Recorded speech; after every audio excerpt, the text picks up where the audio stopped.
so it can stop. It may not go along this direction straight. Usually it will not, because 0 to 1, so this is the first step. The second step, since the drunkard has no sense of direction, so it can move backward. So this is the second one. It can again move backward. Okay. Third step. You can see that when odd steps are allowed, so the drunkard will end up at odd number of positions. You can see the third step, it goes to -1. If it goes straight towards the right, then after the third step, it will land up to the position 3. So, odd positions are allowed after an odd number of steps, and even positions will naturally be allowed vice versa. So, after an even number of steps. So, I hope it is very clear. So, if there is any question, please ask me immediately. It's not that the lecture is 1 hour and you will have a discussion time of half hour and so on. If there is any confusion, you can ask whenever you like. So here we have a particular picture, suppose. So it starts from 0. It goes to +1, first step. Second step, it goes back to 0. The third step, it goes to -1. The fourth step, it goes to -2. The fifth step, it goes towards the right again. So the final position is -1. So you see that after 5 steps, it reaches an odd position. Okay, so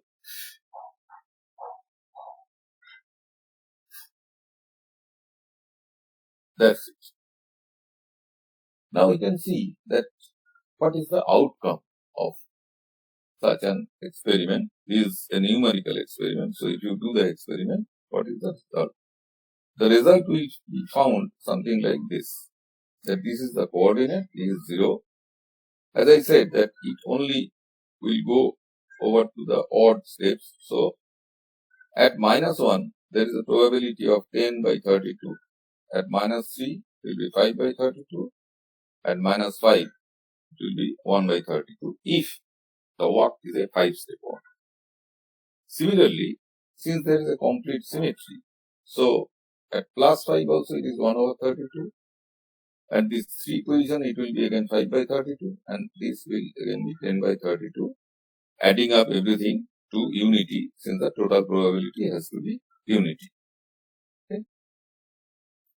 But how do we get these numbers? Okay? So, there is a small, okay. So, symmetry is important. Symmetry, it is perfectly symmetry. So, here is a simple Fortran program. You need not know the Fortran program as such, but some of you may be interested. So, this is something which I did 20 times. Okay. In each case, we have a 5-step walk. This A, ran within bracket, is the Fortran is generator of this random number. And either this random number is always between 0 and unity. So if A is greater than 0.5, then it takes a move towards the right. And if it is less, then it takes a move towards the left. And so we get the final position, and accordingly we do the experiment here. We do the experiment 20 times. So this is a small program. And you can see that the outcome. So this is for the first complete motion, it goes to +1, then +1, then +1, then -5, -3, 3, -3, 3, 5, -3. So in each case you see, so that's why it's perfectly random. So in some cases we see that it goes towards the right, in some cases it goes towards the left. When it goes towards the right, there is a possibility that it will end up to the coordinate number 1 or 3 or +5, and correspondingly -1, -3 and -5. So it did. Now, if this not from just 1 to 20, if we make it 5,000 times, the probabilities we get are 0.31, 0.16 and 0.03. It's not exactly the same as this 10 by 32, 5 by 32 and 1 by 32, but very close. But we could run the program, say 10,000 times, 20,000 times, and we get finally the probabilities converging towards these values quoted above. Now, we do a plot. We make a plot. We plot a log p, the probability. We take a log of that. So, since the probabilities are fractions, so log values will be negative. And in one case, we plot it against x square, and in another case, we plot it against modulus of x, the absolute value of x. We see that it's not a straight line, but this is almost a perfect straight line. Almost, because I ran it 5,000 times. So it could have gone to 20,000 or 1 lakh times, and then we would have got a better straight line.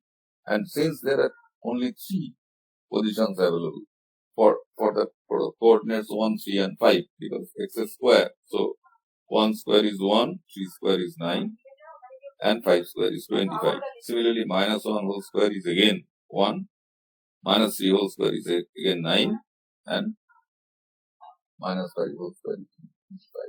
But here we plot it against modulus of x. So at point 1, point 3, and point 5, we see a beautiful straight line in this first case. So how can we rationalize this thinking, this observation? It is this, that if this probability supports some functional form like this, if we take a log, we get is a constant, so it is a negative gradient, and versus x square, we get a straight line versus x square. But if this p is to the minus mod xk, it goes like that, then this log should show a straight line versus just modulus of x. But this we did not get. We did not get a straight line like this. So we discard this possibility, and we see that we get a beautiful straight line here. So this function is a discrete Gaussian function. This is called the Gaussian function. Okay. Now, if we take more steps, what will happen? So here, if we take some more steps, what will happen? We will have a maximum near 0. Then gradually it will decrease. The probability will decrease. Okay. So this is again still a discrete probability distribution, but you can see that if you join the tops, you will find a graph very close to a Gaussian distribution, which is continuous. So this is the final position after 100 steps. We did the experiment with 5 steps just to convince you that such a thing can occur. This is after 100 steps. So on left side, so you see that plus 48 is the probability is there, but it is very small. Though near the center, the probability is quite high. And again, if you add up, the total probability will be unity. So in one case, we make the number of trials equal to 1001, and number of steps we are increasing. This number of steps is 15, 30 and 45. We can see that as we increase the number of steps, so this is basically a bar chart, but you can see that it gradually diminishes the probability of any particular, within any particular region. This decreases, but it extends, the width increases. Okay. So why does it occur? So here also we have increased the number of steps more, and we see that it's still, the top has still reduced, and we have other, this is here the number of steps is odd. So naturally 0, this is 0. At 0 there will be no probability. At 2, 4, 6 or -2, -4, -6, as we said that at even number of coordinates there will be 0 probability. Okay. So why does it occur? Because the total probability has to be unique. So naturally, when the probability of the top decreases, so naturally this width will increase. So this is what is happening here. So here number of steps has increased to 60. So naturally it is still the probability toward at the middle or near the middle, it has reduced still further, and towards the right or left it has increased gradually. So this is how that homogenization in the classes, we have shown the animations. So probability decreases around the middle but increases as we move either towards the left or right. The total probability has to be unity, and this behavior is quite expected. We know that this is called normalization. Now we associate a characteristic time for each step. Then it means as we allow more time, more steps on either side will be taken. Okay. So this is what happens in practice, because after 1 second you will see that the solution will be still inhomogeneous. So you add a drop of ink on the surface of two identical glasses with some water, exactly equal amount of water, add a drop of ink at the middle of each of the glasses. You find that it's completely random how the homogenization will occur, but it takes some time, say some 2 minutes in cases, 5 minutes. So that also depends on something called diffusion coefficient. Okay, and also it depends on the time. Okay. So you can take photographs also, and you can see that we have a final homogenization, but this diffusion process is random. This is a very common example of irreversibility. The process cannot be reversed. So anything which is reversible, it means that if you just run a process and take a video and run the video backwards, okay, if the backward process is also seen to be observed in nature, then we say that the process is reversible. But we know that we will never see that from a glass of water with some ink homogeneous. It can somehow, it can so happen that the ink drop will just reside on the surface, it come up to the surface,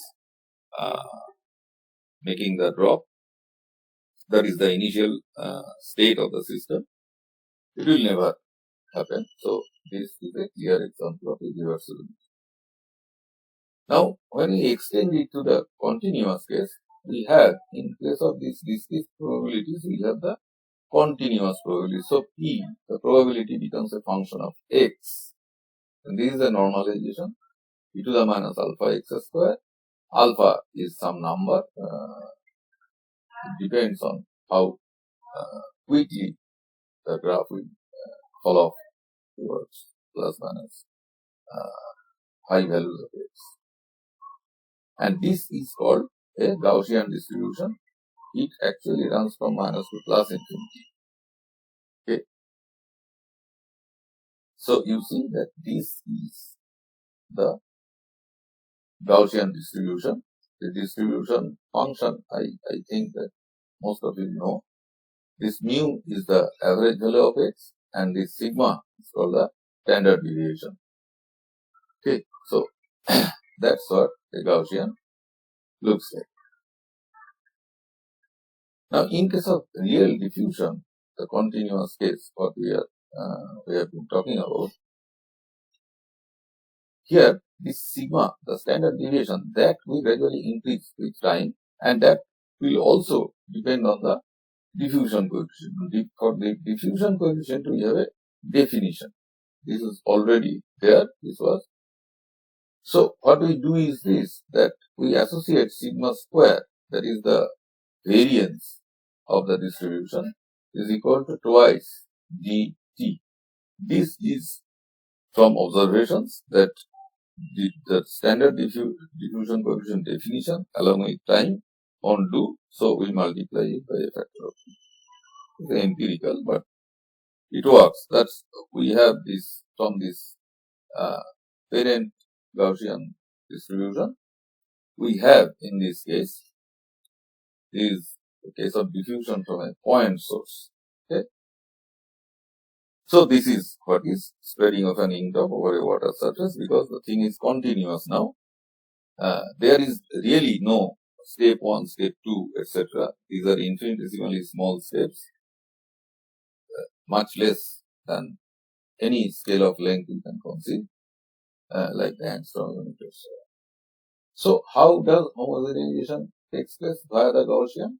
So we have one Gaussian function, this blue function. This was near the initially when we put the drop, just a few seconds after. This blue one is the condition of the Gaussian distribution, but then this maximum decreases, this width increases. So the red one is the next one. After a few seconds, we will find the red one, and this continues. It gradually decreases. This portion gradually increases. So that means the standard deviation gradually increases. The height gradually decreases as time goes on, and that's how homogenization occurs. Okay, sigma into the fifth time. Now, what happens when we just put the drop? So that means then there was no step movement. So it was at 0. Okay. So it was at 0. The full drop was at 0. And gradually after a few seconds we will find this blue one. And still after a few seconds we will find the red one. And this goes on. Okay. So that gives us an idea about what we call the Dirac delta function.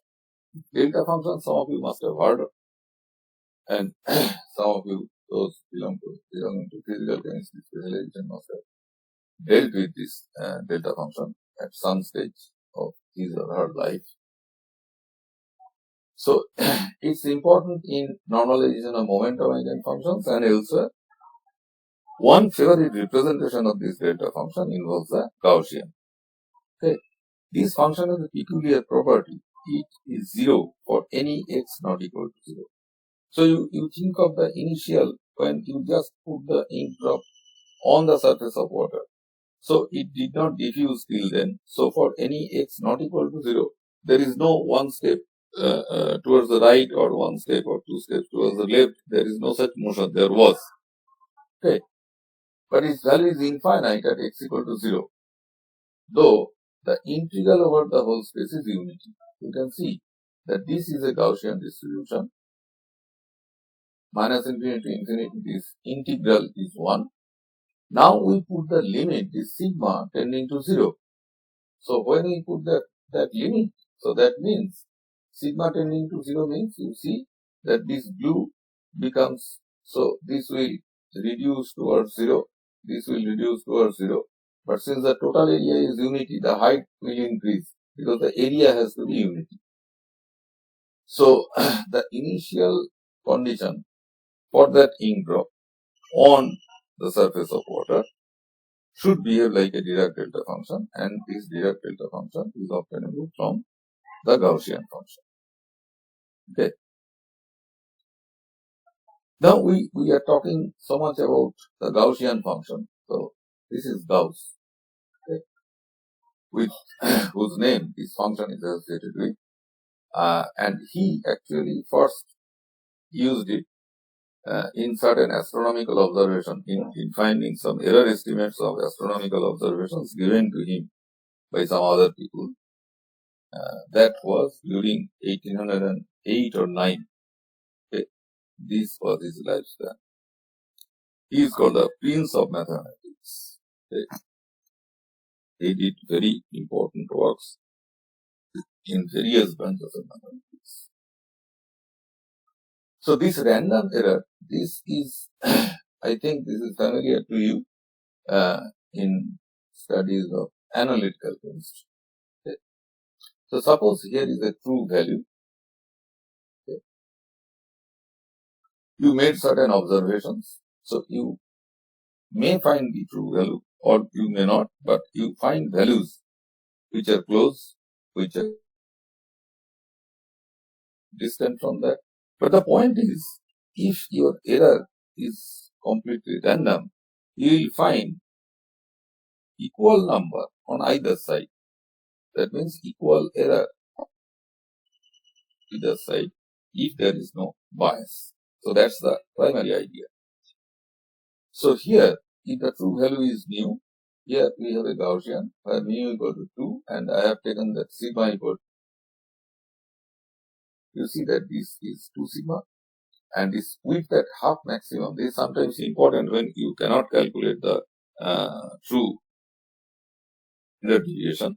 So that is 2.35 sigma, so that is a bit below, so that this is 2 sigma. So this 2.35 sigma, it will be somewhere like here, which is the width at half the maximum. So half the maximum is somewhere here. Okay. This is also this distribution around the true value in case of random errors. It is also important in this arrow case or say bullet case, where suppose you draw a line, since we are discussing about one-dimensional motion. So suppose we have this corner, this is the x-axis. So you will find equal number around these values and equal number around these values. Equal number around these values, equal number around these values. And the more the value is away from the true value, the less will be the probability. Okay? So that is the general idea. And this was usually called the, was at one time it was called the normal distribution also. And that started with De Moivre, then Laplace, and then Gauss finally used it in errors and it has come to be known as the Gaussian distribution. So, random errors and Gaussian, they are very intimately connected because primarily of the simplicity. Its utility is widespread and nature is similar even if the exact maximum is missing. Okay. So suppose the exact maximum, you could not hit at the exact maximum, but you see that the distribution on either side, it will be symmetric around the exact maximum. So here the exact maximum is missing, but still you get the curve. So that means that in that bullseye, one might not hit the center, but one can hit at these points, and also at these other points. But then again, it will be similarly distributed. It's random. The error is random, but it may not be applicable everywhere. For example, it is not applicable to situations with inbuilt bias. Okay, like we have two experiments, very common experiments. One is coordination number of copper, and the other is melting point of a solid organic substance. So these we do in organic chemistry classes, and this in physical chemistry practical classes. Okay. There is a difference in these two cases. Let us see. So symmetry is important. So in the coordination number of copper, the true value is 4. So this is the true value. You may hit, someone may get the true value, but if you take an average, you will get that. Say someone gets say 3.5, so someone else will get 4.5. Someone gets 3, someone else will get 5, and so on. So this continues. So if you take, say, a class of 20 students, and then you take an average over 10 years, you will find that the distribution will be more or less a Gaussian. But this is not true for the melting point of an organic substance, because impurity is there, and impurity always there will be depression. So we heard of the depression of freezing point. So that melting point value will always, the value you get will always be lower. Okay, so it is one-sided. It is lower than the true value. Okay, this is the real temperature, actual temperature. So this is a case where the theory itself shows that you cannot have a Gaussian when you plot the errors here, but here you will get. And this is the same in case of boiling point elevation also. In that case, the values will be towards the right side, but values cannot be at the left side because of impurities. You have an elevation of boiling point, so you will always have elevation. But if there is no impurity, there is no such problem. But usually, we do not get the true value because of impurities. Okay? So this is about random errors and symmetry or asymmetry. Now, why is it called a normal distribution? Because first is this, that it is applicable to a variety of situations, and for a given mean and standard deviation, it follows naturally from there is something called a maximum entropy principle. Okay, so entropy of a distribution should try to get its maximum value. So there is a principle like that, and from there you can derive certain things in statistical mechanics, etc. So MEP has become very common tool in many cases. And for a given mean and standard deviation, this Gaussian follows from the maximum entropy principle. And then third point is very important, that any symmetric distribution with a maximum may be approximated by a Gaussian around the maximum. So you see that here the blue one is a Gaussian. This is a parabolic curve, and this is a Lorentzian. Okay. All are the distributions. But you see that towards the middle, where there is a maximum, and all the curves are symmetric, so they can be approximated in this for this small region around the maximum by a Gaussian. So any symmetric distribution is very important with a maximum may be approximated by a Gaussian. The chief factors are large errors gradually diminish. This is common. The distribution is normalizable and with a finite mean and standard deviation. So they are the qualifications for this Gaussian. Now Wigner, you must have heard about Wigner. Wigner is important in various parts of quantum mechanics and group theory, etc. So Wigner once had an essay on something like this, the unreasonable effectiveness of mathematics. Okay. So here he quoted this example, that here we have a Gaussian. The Gaussian, this is a normalized Gaussian. Here we have, you can see that a pi appears here. Now, why does this pi appear here? Pi emerges from normalization but has nothing to do with coordination number of copper. Okay, so here you can see the importance of mathematics in physical or chemical sciences. So,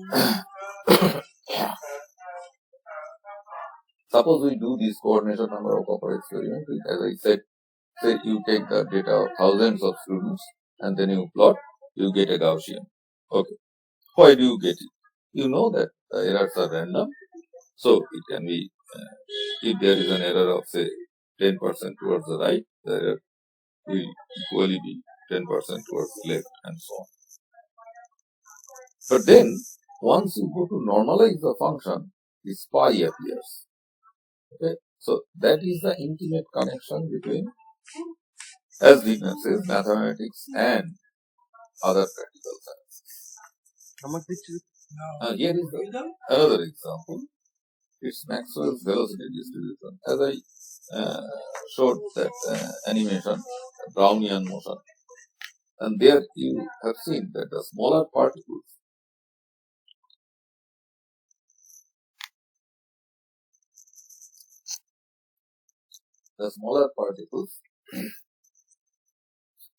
they actually move randomly. So the average velocity along any direction is 0 because any positive velocity, if it is a velocity like 3 centimeter per second, there is an equal probability that the velocity will be minus 3 centimeter per second at some other time. So the average will be 0. So it has a finite mean which is 0. And there is an equipartition principle which states that half kT amount of energy is associated with each degree of freedom. So here it is half m u square average. So half m v square is the kinetic energy of one particle, and kinetic energy of one particle will be equal to half kT in thermal equilibrium. So this is the equipartition principle. U square average. So from here we get this is u square average is half cancels. So this kT by m. U average is 0. So naturally sigma square will be kT by m, and sigma will be square root of kT by m. Okay. So that's how the sigma square, once we get it, we know that in that Gaussian distribution, sigma is the unknown quantity and the other unknown is mu. Mu is the average. So here mu is 0 and sigma square, for sigma square we have a value. So we have this probability along one particular direction. This is probability of velocity u it looks like this. Okay. Now you have PU correspondingly PV along y direction, PW along z direction. From PU, PV, PW, you try to get that PC. So radial. So you proceed to 3-dimensional, then you go to radial, and you get the Maxwell's speed distribution. So Maxwell velocity distribution is a direct descendant of this Gaussian function, Gaussian distribution. And in Maxwell, you have a similar thing, that as you increase the temperature, you can see here that as you increase the temperature, sigma increases. Okay. So as you increase the temperature, so this maximum decreases, the width gradually increases. So from blue to we get the red one. So this was time in case of diffusion.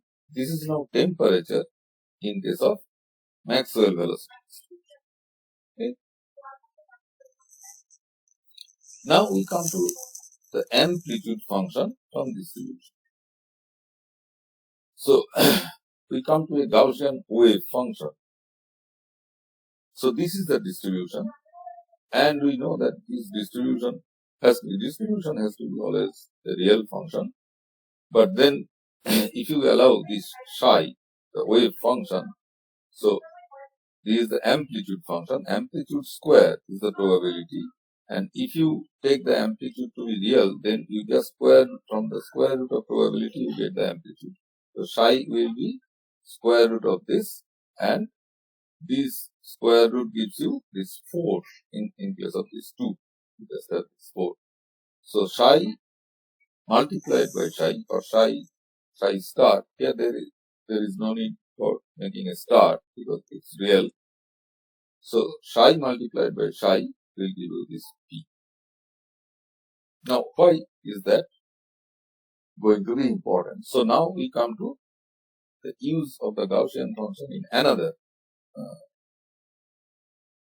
discipline. So suppose we are doing quantum mechanics and we are studying the harmonic oscillator problem. It is the simplest solvable model of molecular vibration. So it is first where basically this quantum mechanics has become useful to spectroscopists. Okay. You note the symmetry. Harmonic oscillator is moving harmonically. Potential is a function of x square, so naturally it is symmetry about plus minus x. This is the only case where you get equispaced energies. Okay, the quantum harmonic oscillator is the only case, a unique case. Now here we know of something called tunneling. So to get an understanding of that, we plot this probability, which is psi x mod square or psi x square here versus x.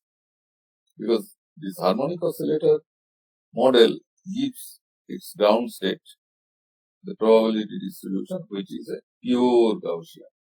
Okay? And you see that this is the potential. Okay?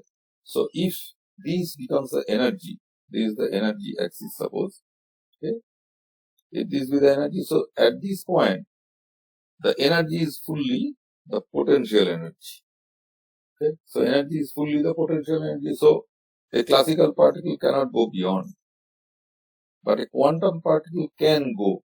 So these points are called the classical turning points. Classically, the particle will turn back from here, but quantum mechanically, the particle, once it reaches here, it can go beyond that. So this is the region. Okay, and this accounts for some 12 to 13% of the total probability. So that actually tells you the importance of tunneling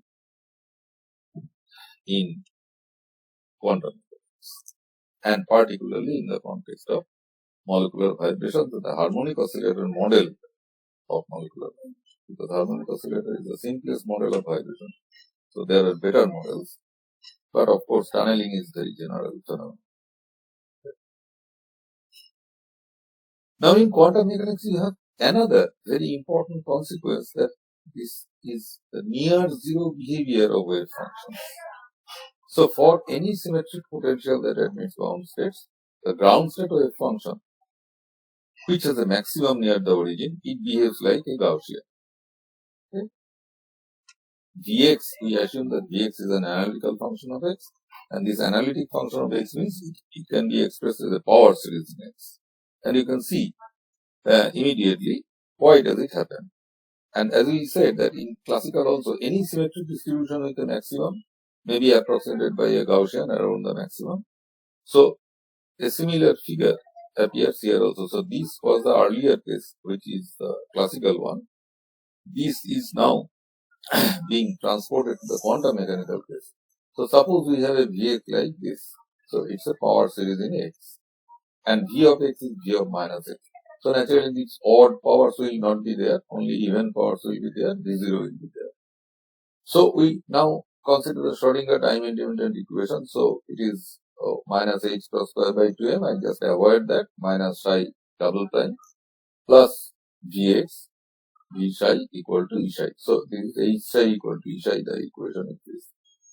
Now in the limit x tends to 0, psi has a maximum. As we said that psi has a maximum, this is the usual case. So psi prime is 0 because if it has a maximum, the first derivative will be 0. So minus psi double prime will be equal to E minus. So in case of G, we can write just this G0 psi. And the solution of this equation is psi goes as e to the minus some alpha x square. So it is always a Gaussian near the origin. So any quantum mechanical wave function or the corresponding probability distribution, which is symmetric around the origin and which is the maximum, that also behaves as a Gaussian.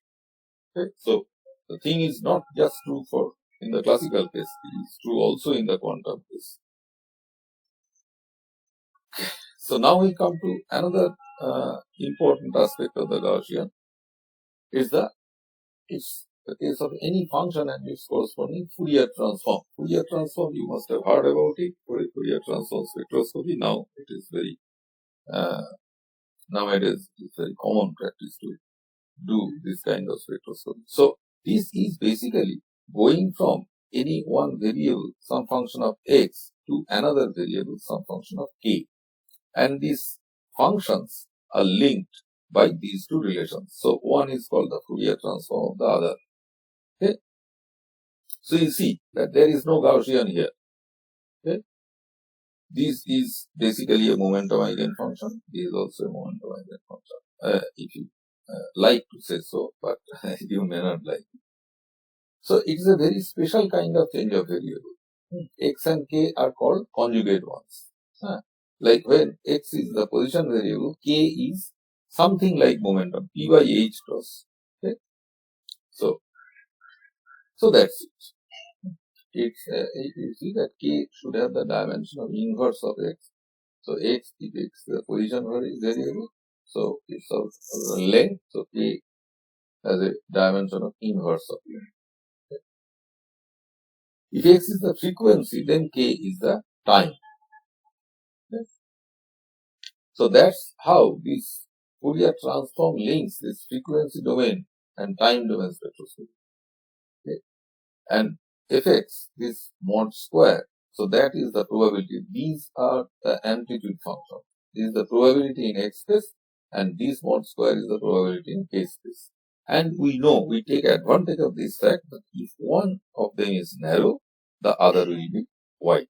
So that's the advantage, because we always want a narrow function. A narrow function means highly peaked, so that you have a sharp maximum. You can locate the position of the maximum. So that's how you assign a particular spectroscopic transition to that line. And if one is narrow, the other is wide. If one is normalized, the other is also. So this is the Parseval formula. I am not going into the details of this. That's mathematical. Okay. So I am now just, I have been trying to be as friendly as possible in terms of mathematics. Right. So this is how a Fourier transform is done. So here we have plotted the probability that if this is fx mod square, so this will be gk mod square. So for a rectangular probability distribution, you have a corresponding decaying sine square. So this is sine square. So at times it reaches 0, but then again increases and reaches 0 and so on either side. Both of them are symmetric. The maxima, they appear at the same, at some x and corresponding at some k. But it has a maximum, it has also a maximum. But if this becomes narrower, this becomes wider. It's blue one. Okay. So the next figure shows that if this is narrower, okay, so this is wider. So that's the primary advantage of a Fourier transformation. Now, why is that important in our discussion of a Gaussian function? So now you see the importance. This is the Fourier transform of a Gaussian amplitude function. So this is the ground state of the harmonic oscillator. This is the function itself, not its mod square. So this is the fx function, this is the gk function. And as you know that a Gaussian, if you take a mod square also, it remains a Gaussian. So this remains a Gaussian, this also remains a Gaussian. The figure will slightly change its size, but the shape will be similar. Now we come to the Fourier transform of a Gaussian. You can see that these two are the Fourier transforms of each other. So you can see that they are similar in shape. So that's important. The earlier one, you can see in the earlier case, the shapes are very different. Okay, this is a rectangular pulse or rectangular shape. This is a sine square, decaying sine square. Okay. So Fourier transform of a Gaussian is another Gaussian. So that's the beauty of a Gaussian function. Shape is retained, so narrower becomes wider, as well as normalization, that is also retained. These belongs to a special class. So these are called self-Fourier functions. Okay. All harmonic oscillator energy eigenstates, they are self-Fourier functions. And the simplest one is the Gaussian. So Gaussian has another qualification. Here you can see that It is the simplest of the self-Fourier functions. So, if one becomes narrower, the other becomes wider. Okay. So now here, this has become somewhat narrower, the blue one. So, this red one is now a bit wider. Okay. These are the amplitude plots. The scales are different. Okay, to fit them in the same graph, same kind of graph. Well, now we come to another very interesting property of this Gaussian. So Gaussian function gives you a minimum uncertainty product. We know of the quantum mechanical uncertainty principle. So it is known that delta x delta p should be greater or equal to h cross by 2. Now the question is greater equal to. So when is the product minimum? So when it is equal. So delta x delta p is equal to h cross by 2. So this is what we are looking at. So for which kind of function we can have this, or we can state it otherwise, delta x delta k. In place of delta p, we put delta k.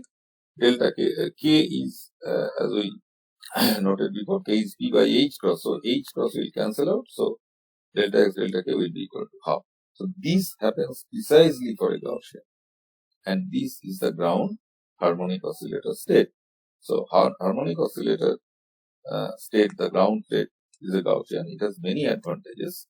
So this is one advantage.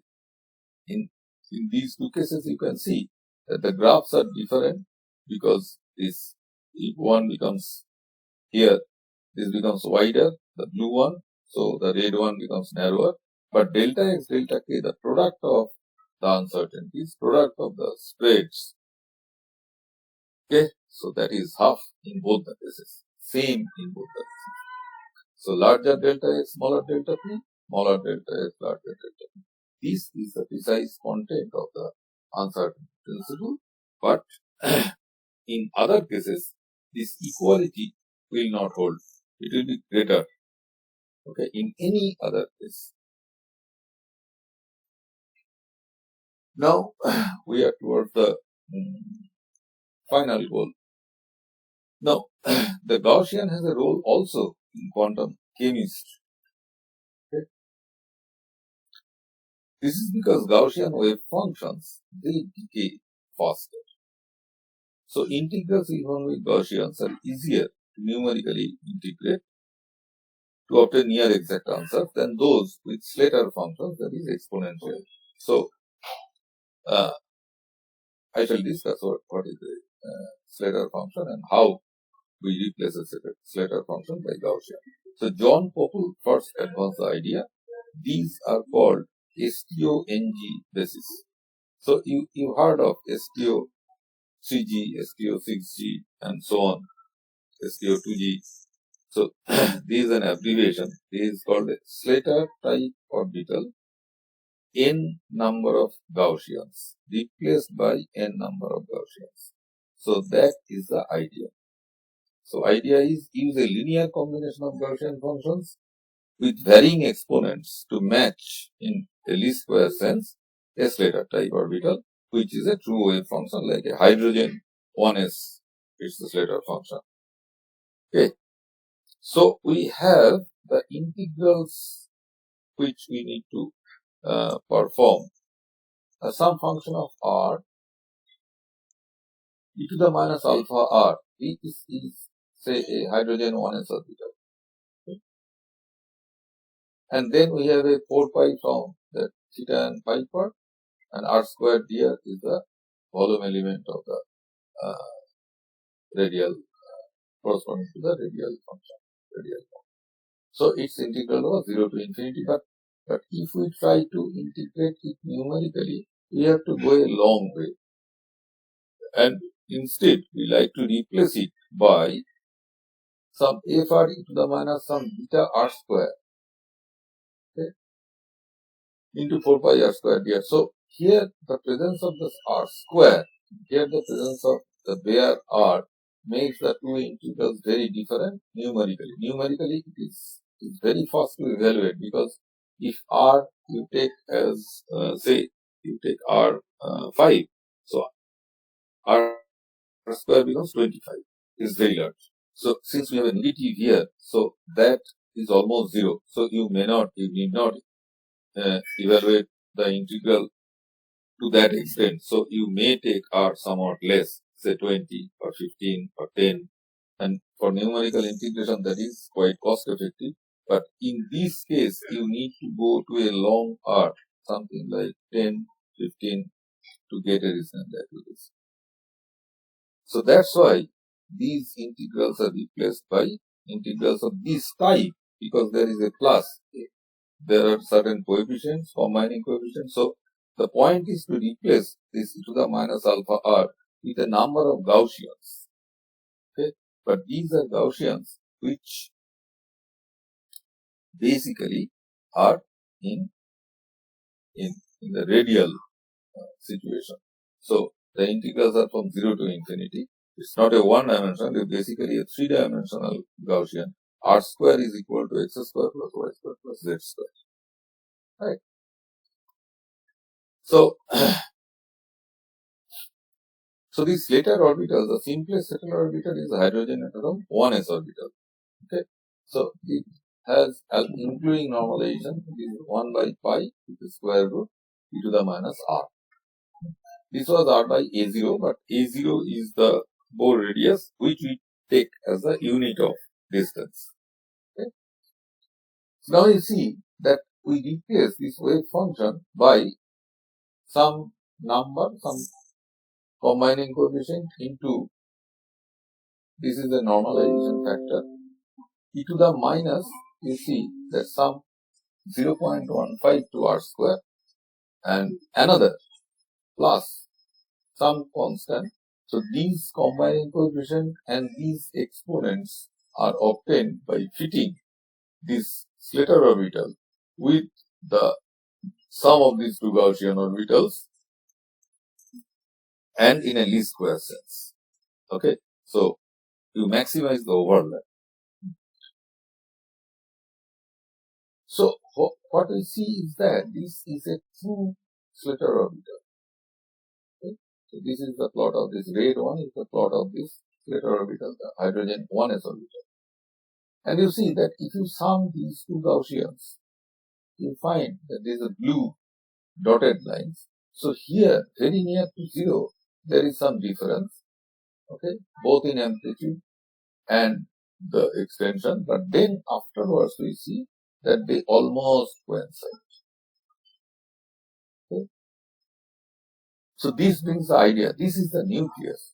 And as we know, I have written here that most useful region, so chemically useful region, mostly useful region is from, say, I take it, say, something like 1 Bohr radius, so 0.5. So the chemically interesting region means the bond forming region, okay, where the electron density distribution and its changes, they become important. So from here to something like 6 Bohr radius means 3 angstrom. Okay, one Bohr radius is 0.529 angstrom unit. So you see that this is the most useful region, and in this region, these two, sum of two Gaussians and this Slater function, they have very little difference that you can see, because very near to the nucleus, the electron density, of course there is a change, but this does not matter. For example, we take when two hydrogen atoms form a hydrogen molecule, so it is not that near the nucleus, say within one Bohr radius of the nucleus, the electron density will be distributed. Okay. So these are some wave functions which are written. These are for s orbitals, 1s orbitals. STO2G means there are two Gaussians. Okay, it's the sum of two Gaussians. So STO3G means it's the sum of three Gaussian, and each Gaussian function looks like this.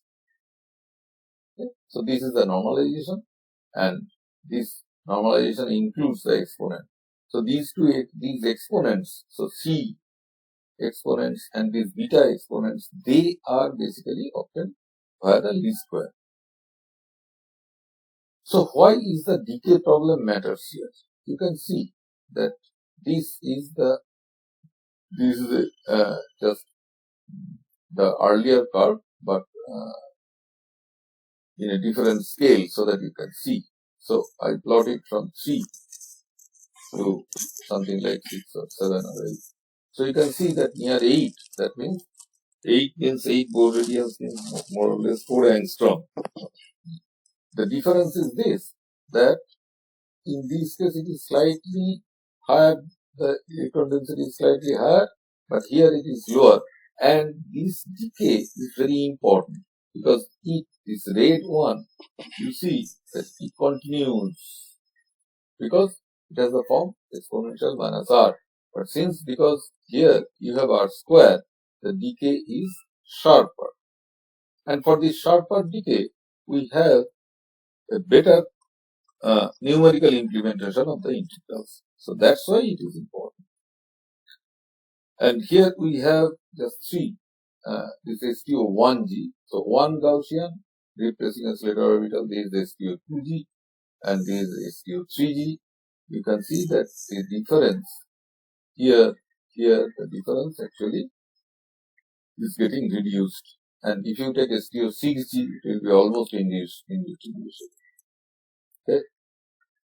So now we are towards the end. Okay, so that's a very happy situation. There is a summary. And so we hope to finish. So what we have, more or less, what we have discussed. One is the random walk. Random walk means it's it's a model. It's a model of a diffusion process with the code, an elementary fortran code, if you are interested, and a discrete Gaussian. Then we discuss the diffusion, random walk, and homogenization. Okay. Then we have extended it to the continuous case. So we introduce the diffusion coefficient and time in case of representing a real diffusion. Then we discuss Gaussian as a representation of the Dirac delta function. So it's just the starting point of the ink drop on the surface of water. Then we discuss something like random errors, which was originally due to Gauss. Okay. This is very important in analytical chemistry, and for reasons we already discussed. The role of symmetry is important. In some cases, theory actually forbids things to be at one side only, either at the right or at the left. And in those cases only, this Gaussian, like this property of errors will not be okay. So we discussed the case of one case of asymmetry, particularly we discussed that concerns the melting point determination of solids. Organic substances, we make a derivative and then we take the melting point of the derivative that contains impurities, so naturally the value will come lower than the actual value. Then we discussed about why is it called a normal distribution, because any other classical distribution which has symmetry and near the origin which have a maximum, they can be fitted by a Gaussian at least around the origin. Then we had the Wigner code. That Wigner code was something like this, that why mathematics is unreasonably effective. So that's very important and interesting. You see that you are doing an experiment, an innocent experiment like coordination number of copper or something like that. You try to fit a graph and then you find pi. Okay. And pi is no just integer. Pi is a very complex number. It's indefinitely increasing with non-repetitive values. Okay. Values means at various decimal places. Values 3.141, 5, 9, 2, 6, and so on. Then we found that since it is random, Okay? It's not just applicable to random errors, but random velocities, like a Maxwell velocity distribution in one dimension, like what we see in a gas. Okay? Then we consider a wave function from a probability distribution. We come back to a wave function by taking a square root. And we concentrated on the ground state of the harmonic oscillator distribution. And from there, we get an idea of a quantum effect called tunneling. We have also found that near zero behavior of any bound state in a symmetric potential, that is also a Gaussian. So the Gaussian is almost everywhere. We discussed a bit about the Fourier transform. Its relevance to spectroscopy is already known. But then what is more interesting is that a Gaussian is its own Fourier transform. So these are called self-Fourier functions, and the simplest one is the Gaussian. The others are the Gaussian times the harmonic polynomials. We have also considered the case of a Gaussian in getting a minimum uncertainty product. Okay, so delta x delta p is greater or equal to h cross by 2, but when is delta x delta p equal to h cross by 2? So that is for a particular state, and that state represents the harmonic oscillator ground state. It's a Gaussian. And then we indicated about possible uses of the Gaussian, the widely used of the Gaussian in replacing Slater type orbitals and in simplifying certain quantum chemical calculations. So I hope that's all. So here is a thank you for it. Okay. So I am now going